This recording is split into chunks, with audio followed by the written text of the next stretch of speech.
When Marduk kills Tiamat, the chaos dragon, he isn't just saving the world, he's demanding the tablets of destiny. What is up, everybody? Welcome to another great episode of this Ancient Civilization series. Holy shit, this is exciting stuff, guys.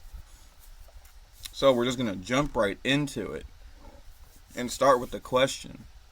What if the one true God wasn't a revelation but a hostile takeover? We open with the mental image of the ziggurat of the Anunnaki. That's a lot of words right there. Most people see a ruin. Conspiracy theorists see the headquarters of a psychological rebrand. So here's the premise. We are taught that monotheism was a spiritual evolution, a step toward enlightenment. But today we're looking at the dark mirror.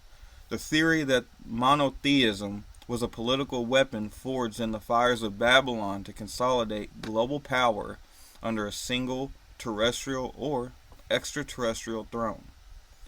The catalyst for this is Marduk, the rebel son who rewrote the stars to put his name at the center of them.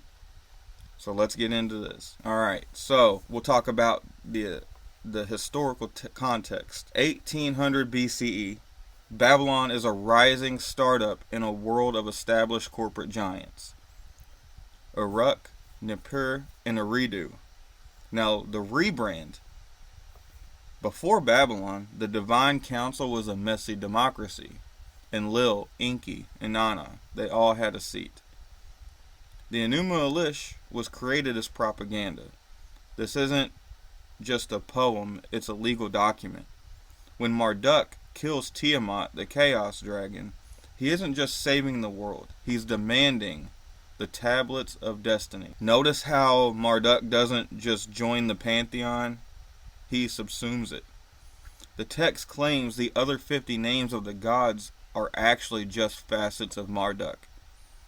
So, did the priests of Babylon invent the first totalitarian theology to mirror Hammurabi's totalitarian state? I cannot do this word. Alright, now, the mechanism for control is how do you get people to stop worshiping their local gods? Henotheism, the gateway drug, essentially, to monotheism. You didn't tell people other gods don't exist. You just tell them their gods are middle management and Marduk is the CEO, essentially. So then you have centralization.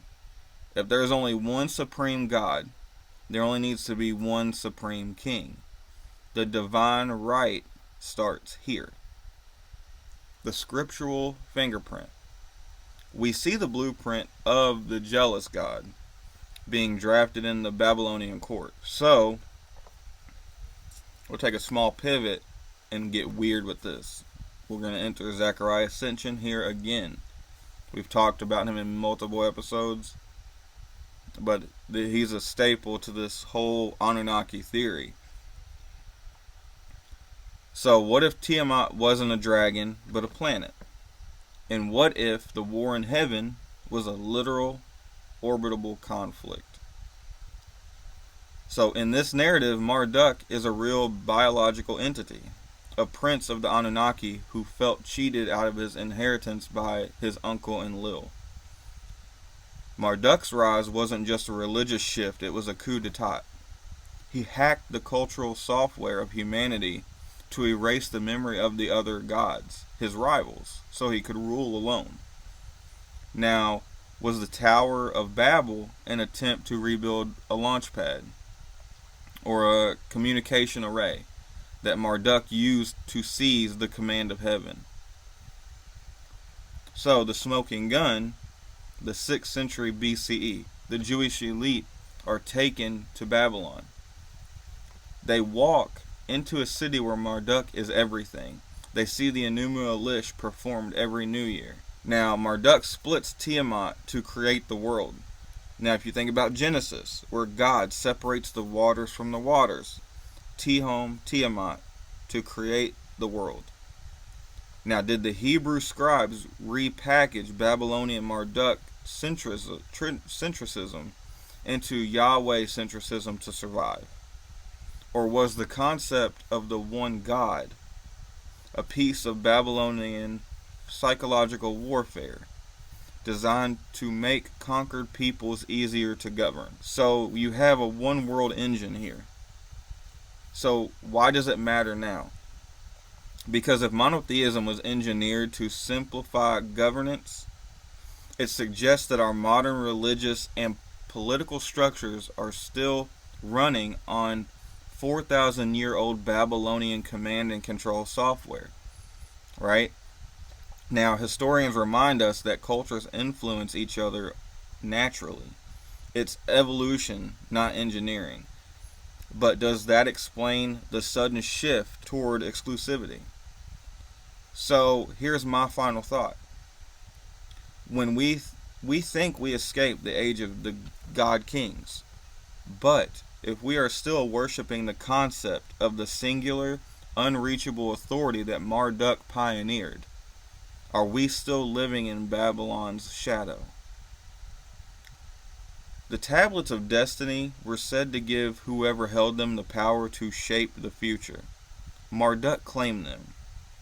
But I want to know, who holds them now? Until next time, guys, we're going to get into, in the next episode, obviously, we're going to break down the other gods here. Enki and Lil and Inanna. So, now that we've covered Marduk, I want to know what you guys think down in the comments below. What do you think about this theory? What do you think about Marduk and Babylon? I'm all ears. I'm all eyes on what you all have to say. So I can't wait to see it. Again, until next time, I love you guys. Stay safe. And remember, don't drink that. And always identify as a problem. Because that's how we keep the answers coming. Alright. Peace.